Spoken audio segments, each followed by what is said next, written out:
হুম? Officer সাহেব এসেছেন। ওয়ালাইকুম আসসালাম। এসেছেন? প্লিজ বসুন, বসুন। Thank you sir. আচ্ছা, আপনি একা ওসি সাহেব আসেননি? উনি কোথায়? স্যার একটু ডিআইজি স্যারের সঙ্গে দেখা করতে গেছেন।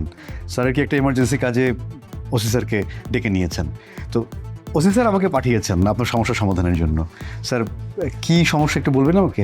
আসলে সমস্যা হচ্ছে যে আমি একজনকে, মানে একটা ক্রিমিনালকে আমি আটকে রেখেছি রুমের মধ্যে। আপনি ওকে হাত করা পরিয়ে অ্যারেস্ট দেখাবেন, তারপরে আমি ওসি সাহেবের সাথে বুঝবো। স্যার ক্রিমিনালের অপরাধটা কি যদি বলতেন? দেখুন, কি অপরাধ করেছে সেটা আমি ওসি সাহেবকে বলেছি, ওনার সাথে বুঝবো। আপনাকে এখন নিয়ে যেতে বলেছি, আপনি নিয়ে যান। স্যার আমি এক্সট্রিমলি সরি। মানে ওসি স্যার আমাকে বলেছেন যে ঘটনার টোটালটা ডিটেইল লিখে নিতে।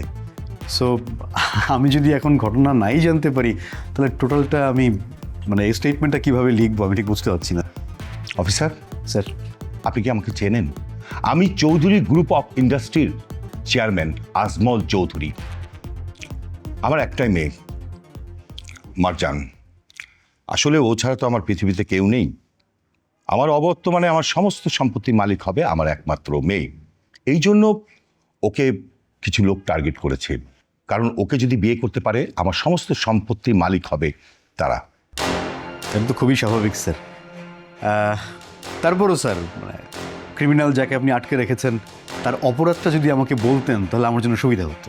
আসলে আমি যাকে আটকে রেখেছি তার নাম হাবু।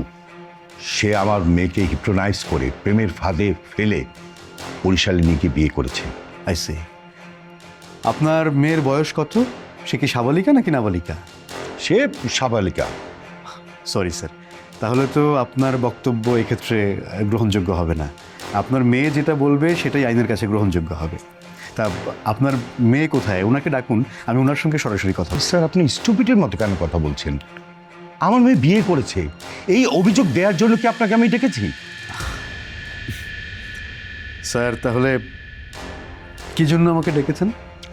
ডেকেছি আসলে ওই হাবু আমার মেয়েকে বরিশালে নিয়ে গিয়ে বিয়ে করেছে আমার অমতে আমার কোনো আপত্তি নেই। আমি চাই আমার মেয়ে সুখে থাকুক।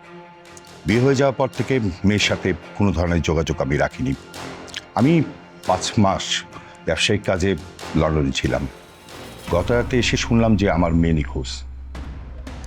হাবু আমার মেয়েকে নির্যাতন করতো, অত্যাচার করতো। হঠাৎ করে আজকে সে এসে বলছে মারজান কোথায়। সে বলছে আমি নাকি মারজানকে গুম করেছি, আমি ঘরের মধ্যে লুকিয়ে রেখেছি। একদম মিথ্যে নাটক সাজাচ্ছে। আমি চাই আপনি ওকে ধরে নিয়ে গিয়ে থানায় ওকে জিজ্ঞেস করবেন আমার মেয়ে কোথায় আছে। আমি আমার মেয়ের সন্ধান চাই। ও মাই গড, ঘটনা তো অনেক দূর গড়িয়েছে। আপনি তাহলে ওই ছেলেটাকে ডাকুন, আমি ওর সঙ্গে সরাসরি কথা বলতে চাই। এই হাবুকে নিয়ে যা।